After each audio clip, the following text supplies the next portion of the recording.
Sir हमारे contract में contract की ट्रांजेक्शन प्राइस में जो चौथा इंपॉर्टेंट एरिया कवर करना है वो है हमारे पास वेरिएबल कंसिडरेशन का।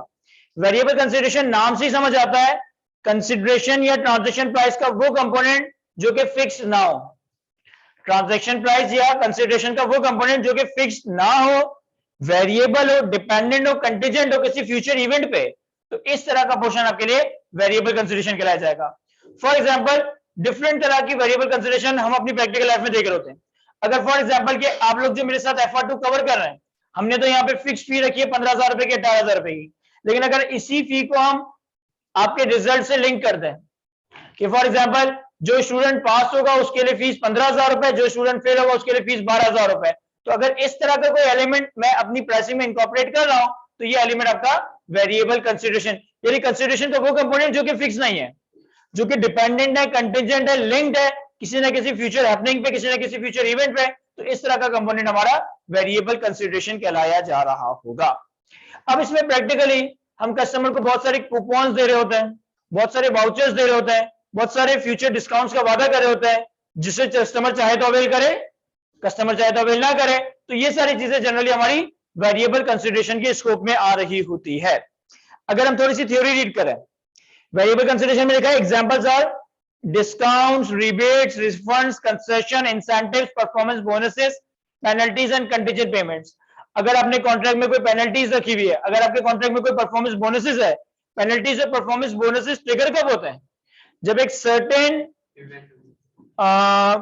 टारगेट मीट किया जाए या ना किया जाए। अगर एक सर्टेन डेडलाइन तक काम किया जाए तो शायद कोई पेनल्टी ना हो, उसके बाद अगर लेट किया जाए तो पेनल्टीज हो सकती है। अगर एक सर्टेन क्वालिटी का काम किया जाए तो परफॉर्मेंस बोनसेस हो सकता है, अगर बिलो क्वालिटी काम किया जाए तो कोई परफॉर्मेंस बोनस नहीं होगा। तो इस तरह की चीजें हमारे पास वेरिएबल कंसिडरेशन की एग्जांपल में कवर होती है। अब वेरिएबल कंसिडरेशन को अकाउंट फॉर किस तरह से करेंगे और वेरिएबल कंसिडरेशन में क्या क्या आ सकता है? Variable consideration must be estimated using expected value method or single most likely outcome based on the probability weightage amount within the range for the large number of similar contract, amount within a range that is most likely to eventuate where there are few amounts to consider। देखिए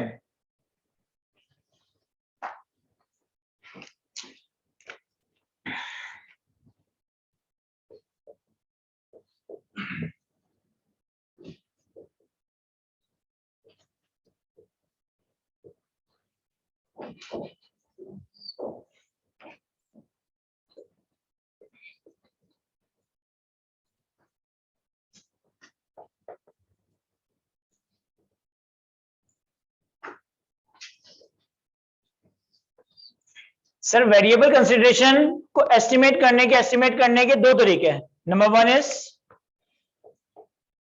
expected value method, number two is most likely outcome. Depending upon the scenario, कहीं पे हम variable consideration के estimation के लिए expected value method इस्तेमाल करेंगे, कहीं पे हम मोस्ट लाइकली आउटकम इस्तेमाल करेंगे। आसान करने के लिए यूं समझ लो कि जहां पे पॉसिबल आउटकम्स लार्ज हो, जहां पे large number of possible outcomes possible हो, वहां पे हम एक्सपेक्टेड वैल्यू मेथड इस्तेमाल कर रहे हैं। जहां पे पॉसिबल आउटकम्स लिमिटेड हो, फ्यू हो, वहां पे हम मोस्ट लाइकली आउटकम इस्तेमाल कर रहे हैं। फॉर एग्जांपल कि भाई मैंने कैप 5 FR2 का बैच लॉन्च किया और हमने इसकी फीस रखी 18,000 रुपए, और लेट से कि मेरे पास नंबर ऑफ स्टूडेंट्स आ जाते हैं 100, तो मैंने शायद टोटल रिकवरी कर ली होगी आप लोगों से 1.8 मिलियन, 18 लाख रुपए। अब हमने लेट से कि भाई FR2 की पब्लिसिटी में दो चीजें अनाउंस कर दी। सर क्या दो चीज अनाउंस कर दी? एक हमने अनाउंस कर दिया कि 1 मंथ बिफोर एग्जाम आपकी कोर्स कंप्लीशन होगी। हमने अनाउंस कर दिया कि भाई एग्जाम से एग्जैक्ट एक महीना पहले हम अपना कोर्स कंप्लीट कर देंगे, और हमने ये भी रख दिया कि पर डे डिले पे, यानी कि एग्जाम से एक महीने पहले का हमने टारगेट सेट किया, और हर एक दिन के डिले के ऊपर मैं हर स्टूडेंट को 100 रुपए की पेनल्टी पे करूंगा। एग्जाम से 1 महीना पहले जितना कोर्स डिले होगा हर दिन के हिसाब से आपको 100 रुपए की पेनल्टी पे किया जाएगी। लेकिन इन केस कि अगर ये कोर्स 1 महीने से भी पहले कंप्लीट हो गया तो फिर आप मुझे पर डे के हिसाब से पर डे अर्ली कंप्लीशन पे आप मुझे 1000 रुपए का बोनस, सॉरी 100 रुपए का बोनस पे करोगे पर डे। एक बात हमने ये लिख दी कि भाई 1 महीने पहले एग्जाम से कोर्स कंप्लीट करेंगे, 1 महीने से अगर लेट हुआ तो 100 रुपए के हिसाब से मैं आपको पेनल्टी पे करूंगा। जितने दिन लेट होगा, 4 दिन लेट होगा तो एक एक बच्चे को 400 रुपए। और अगर 1 महीने से पहले भी कंप्लीट हो गया तो जितना जल्दी कंप्लीट हो रहा होगा उतना उतना आप लोगों से मैं बोनस प्राइस चार्ज कर रहा हूंगा। एक और बात हमने लिख दी कि भाई जो भी इस सब्जेक्ट का गोल्ड मेडलिस्ट होगा या मेरिट सर्टिफिकेट होल्डर होगा उसे आईक्यू की तरफ से 1 लाख रुपए का प्राइस दिया जा रहा होगा। उसे आईक्यू की तरफ से 1 लाख रुपए की सारी बातें सिर्फ एग्जांपल के तौर पे डिस्कस हो रही है, तो सीरियस नहीं लेना आपने। तो हमने ये दोनों चीजें इसमें डिसाइड कर ली। अब ये दोनों चीजें जो मैंने इस एग्जांपल में डिसाइड की ना, ये दोनों चीजें is an example of variable consideration. तो ये दोनों चीजें कंफर्म्ड होंगी, डिसाइड होगी फ्यूचर कंप्लीशन ऑफ कोर्स पे, फ्यूचर रिजल्ट पे। अगर कोर्स टाइम पे कंप्लीट होता है, लेट होता है, जल्दी होता है, तब जाके पता चलेगा कि इन दी एंड कितनी पेनल्टी पे करनी पड़ी है, कितना बोनस मिलेगा।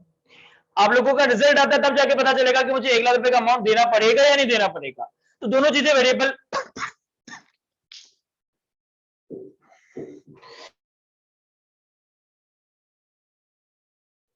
दोनों चीजें आप लोगों के लिए वेरिएबल कंसीडरेशन है। अब इस वेरिएबल कंसीडरेशन को, इस वेरिएबल कंसीडरेशन की अकाउंटिंग करने के लिए मुझे इसकी कुछ ना कुछ एस्टिमेट्स क्रिएट करने पड़ेंगे। एस्टिमेट करने का क्या तरीका है सर? एक्सपेक्टेड वैल्यू मेथड या most likely outcome. Depending upon the scenario, कहीं पे ये इस्तेमाल होगा, कहीं पे ये इस्तेमाल होगा। अगर नंबर ऑफ आउटकम ज्यादा है ना तो हम एक्सपेक्टेड वैल्यू मेथड इस्तेमाल करेंगे। अगर मैं पहले वाला केस देखूं, sir there is a possibility कि हमारा कोर्स 1 दिन डिले हो, 2 दिन डिले हो, 3 दिन डिले हो, 4 दिन डिले हो, 30 दिन डिले हो जाए। देयर इज अ पॉसिबिलिटी कि हमारा कोर्स 1 दिन पहले कंप्लीट हो, 2 दिन पहले कंप्लीट हो, 3 दिन कंप्लीट हो, 1 महीने पहले कंप्लीट हो जाए। तो पहले वाले केस में नंबर ऑफ आउटकम्स बहुत ज्यादा है, तो यहां पे एस्टिमेशन करने के लिए एक्सपेक्टेड वैल्यू मेथड इस्तेमाल किया जाएगा। लेकिन जो दूसरा वाला केस है, दैट इज जो भी 1 लाख रुपए की हमने प्राइस मनी डिसाइड कर ली, जो भी क्लास का पोजीशन होल्डर होगा। अब पूरी क्लास में किसी एक की ही पोजीशन आएगी, या तो पोजीशन आएगी या नहीं आएगी। ऐसा नहीं हो सकता कि एक बच्चे के भी गोल्ड मेडल आ जाए, 2 बच्चे के भी गोल्ड मेडल आ जाए, 3 के भी गोल्ड मेडल आ जाए, पूरी की पूरी क्लास के गोल्ड मेडल आ जाए। ये प्रैक्टिकली पॉसिबल नहीं है। या तो पूरी क्लास में किसी एक का सर्टिफिकेट आएगा या पूरी क्लास में किसी एक का सर्टिफिकेट नहीं आ रहा होगा। तो यहां जो मेरी एस्टिमेशन होगी ना, वो होगी मोस्ट लाइकली आउटकम। अब इस एस्टिमेशन में बेसिकली हम करते क्या है? अगर मोस्ट लाइकली आउटकम वाला केस है, ये वाला केस है, तो हम ये देखते हैं कि कौन सी चीज होने की सबसे ज्यादा पॉसिबिलिटी। फॉर एग्जाम्पल, मैंने आप लोगों के मॉक कंडक्ट किए, मिड टर्म मॉक कंडक्ट किया, एनुअल मॉक कंडक्ट किया, और उसमें किसी के भी 30-40 से ज्यादा मार्क्स नहीं आ रहे, तो there is a high chance कि कोई बच्चा मेरी क्लास में से मेरिट सर्टिफिकेट नहीं लाने वाला। यानी कि ये वाला अमाउंट मुझे पे करना पड़ जाए, इसकी प्रोबेबिलिटी कम है, मैं इसे इग्नोर कर दूंगा अपनी ट्रांजैक्शन प्राइस को एस्टिमेट करने के लिए। लेकिन अगर लेट्स से कि भाई मैंने जो मॉक्स वगैरह और क्विज़ेस वगैरह कंडक्ट किए, उसमें क्लास के 5-6 बच्चे ऐसे हैं जो कि रेगुलरली मोर देन 80% मार्क्स हासिल कर रहे हैं, तो ये इस बात की तरफ लेकर जा रहे हैं कि हाई चांस है कि यहाँ पे कोई सर्टिफिकेट लेकर आ जाएगा और मेरा 1 लाख रुपए का नुकसान हो रहा होगा। तो फिर हम 1 लाख रुपए को अकाउंट फॉर करेंगे अपनी ट्रांजैक्शन प्राइस को एडजस्ट करने के लिए। सर कोर्स कंप्लीशन के हवाले से एस्टिमेशन किस तरह से होगी? मैं ये देखूंगा कि भाई पास में क्या प्रैक्टिस रही है, या अगर मेरे पास 200 आवर्स का कोर्स है और इतनी क्लासेस मेरे पास अवेलेबल है, तो क्या इसमें मैनेजेबल है या नहीं? कितने चांसेस है कि लॉकडाउन लग जाएंगे, कितने चांसेस है कि कोई बीच में छुट्टियां वगैरह आ जाएगी, मैच आ जाएगी, ईद आ जाएगी, कुछ और आ जाएगा, और कितने कितने % चांसेस है एक दिन डिले होने का या एक दिन कंप्लीट जल्दी होने का। फॉर एग्जाम्पल, 1 दिन डिले होने के 10% चांस है, 2 दिन डिले होने के 5% चांस है, 3 दिन डिले होने के 15% चांस है। तो हर दिन की प्रोबेबिलिटी उसके हिसाब से वेटेड एवरेज करके अकॉर्डिंगली अपना अमाउंट एडजस्ट किया जा रहा होगा। सर क्या मतलब? फॉर एग्जांपल मैं कहता हूं 1 डे डिले की पॉसिबिलिटी है 15%, 2 दिन डिले की पॉसिबिलिटी है 30%, 3 days डिले की पॉसिबिलिटी है, लेट्स से 40%, और एक दिन अर्ली कंप्लीट हो जाए, इसकी प्रोबेबिलिटी है 15%। तो अगर एक दिन डिले हुआ तो मुझे एक दिन के हिसाब से 100 रुपए पे करने पड़ेंगे, इसकी वेटेड कितनी है 15%। अगर 2 दिन डिले हुआ तो 2 दिन के हिसाब से मुझे 100 रुपए यानी कि 200 रुपए पे करनी पड़ेगी, इसकी प्रोबेबिलिटी कितनी है 30%। अगर 3 दिन डिले हुआ तो 3 दिन के हिसाब से मुझे 300 रुपए पे करने पड़ेंगे, इसकी प्रोबेबिलिटी कितनी है 40%। अगर एक दिन जल्दी कंप्लीट हो गया तो मुझे पैसा मिलेगा, इसकी प्रोबेबिलिटी कितनी है 15%। तो यहां मेरा आउटफ्लो हो रहा है, यहां मेरा इनफ्लो हो रहा है। तो अकॉर्डिंगली हर पॉसिबल आउटकम के वेटेड एवरेज की बेसिस पे तुम्हारी वेरिएबल कंसीडरेशन एस्टिमेट की जा रही होगी। सर हम जो एस्टिमेशन करते हैं वो हमेशा सही सर हम जो एस्टिमेशन करते हैं वो हमेशा सही तो नहीं होती, जब भी तो उसको एस्टिमेशन कहते हैं। और अगर बाद में आपकी एस्टिमेशन चेंज हो जाए तो हमने ऑलरेडी आईएस 8 में कवर किया है कि जो चेंज इन अकाउंटिंग एस्टिमेट्स हैं उनको हम कंसीडर करते हैं, लेकिन उनको हम रेट्रोस्पेक्टिवली नहीं बल्कि प्रोस्पेक्टिवली अकाउंट। तो अगर मैंने एस्टिमेशन किया और एक्चुअल में कोर्स आपका 15 दिन लेट हो जाता है तो फिर ये मेरा चेंज इन एस्टिमेट है, इसे मैं प्रोस्पेक्टिवली एडजस्ट करूंगा, पुराने सालों के नंबर्स को जाके नहीं छेड़ रहा हूंगा। तो ये सारी बातें तो थोड़ी मैनुअल थी, कैलकुलेशन बेस्ड थी। जो यहाँ बात समझने वाली वो ये है कि कब आप वेरिएबल कंसीडरेशन को अपनी ट्रांजिशन प्राइस में एडजस्ट करोगे, कब आप अपनी वेरिएबल कंसीडरेशन को ट्रांजिशन प्राइस में एडजस्ट करोगे। सर सबसे last point, transition price can include variable consideration if and only if it is highly probable that subsequent change in estimate would not result in reversal of revenue. Variable consideration would be taken into account if and only if it is highly probable that subsequent change in estimate would not result in reversal of revenue. कहता है variable consideration को आप अपने revenue में उसी वक्त consider कीजिएगा जब इस बात की बहुत ज्यादा पॉसिबिलिटी हो, जब इस बात की बहुत ज्यादा चांसेस हो कि आगे जाके आपके एस्टिमेट्स चेंज नहीं होंगे, आगे जाके रिवर्सल ऑफ रेवेन्यू की नौबत नहीं आ रही होगी। फॉर एग्जाम्पल कि भाई मैंने FR2 का ये 14 बैच कंडक्ट किया, इससे पहले मेरा रिजल्ट आया on an average, let's say एक एग्जांपल के तौर पे बता रहा हूं 40%। पिछले 3 बैचेस में हमारा रिजल्ट आया 40%, 42%, 38% के करीब। इस बैच में मैंने अनाउंस कर दिया कि भाई जितने स्टूडेंट्स पास होंगे ना उनकी फीस 15,000 है, जितने स्टूडेंट्स फेल होंगे उनको 3,000 रुपए रिफंड कर दिए जाएंगे, उनके लिए फीस सिर्फ 12,000 की चार्ज की जाएगी। इसका मतलब है कि जो 40% स्टूडेंट्स पास होने के चांसेस हैं उनके तो जो 3,000 रुपए है वो मेरी रेवेन्यू का पार्ट बनने चाहिए, लेकिन बाकी जो 60% स्टूडेंट्स है जिनके फेल होने के चांसेस है उनके 3,000 रुपए मेरी रेवेन्यू का पार्ट नहीं बनने चाहिए, उसे मैं अपनी इनकम का पार्ट नहीं बना रहा हूंगा। लेकिन अगर लेट्स से कि मेरा FR1 का FR2 का पहला बैच होता, कौन से समझेगा इस चीज को, एग्जामिनर ने फाइनल में टेस्ट किया इसे, अगर मेरा FR2 का पहला बैच हो और मैंने ये कमिटमेंट कर दी कि इन दी एंड पास होने वाले के लिए 15,000, फेल होने वाले के लिए 12,000, 3,000 हम रिफंड कर देंगे। अब मुझे नहीं पता कि मैं पहली बार FR2 पढ़ा रहा हूं तो इन दी एंड रिजल्ट आने क्या वाला है, तो अब मैं कितना रेवेन्यू रिकॉर्ड करूं, कितना रेवेन्यू रिकॉर्ड ना करूं। सर मार्केट नॉर्म्स के हिसाब से देखेंगे। आई गेस कि मेरी परफॉर्मेंस मैं सर अहमद रजा मीर, सर आकाश कुमार या सर असनन खनानी की परफॉर्मेंस से कंपेयर करके कंक्लूजन ड्रॉ नहीं कर सकता, क्योंकि टीचिंग का स्टाइल हर किसी का डिफरेंट हो सकता है। सर ये वाली बात इन्होंने सही की कि आप अपने मॉक वगैरह कंडक्ट करके थोड़ा बहुत एस्टिमेशन कर सकते हो, लेकिन अगर लेट से कि भाई कोर्स ही पूरा नहीं हो रहा और मैं मॉक भी नहीं करवा पा रहा तो फिर क्या करेंगे।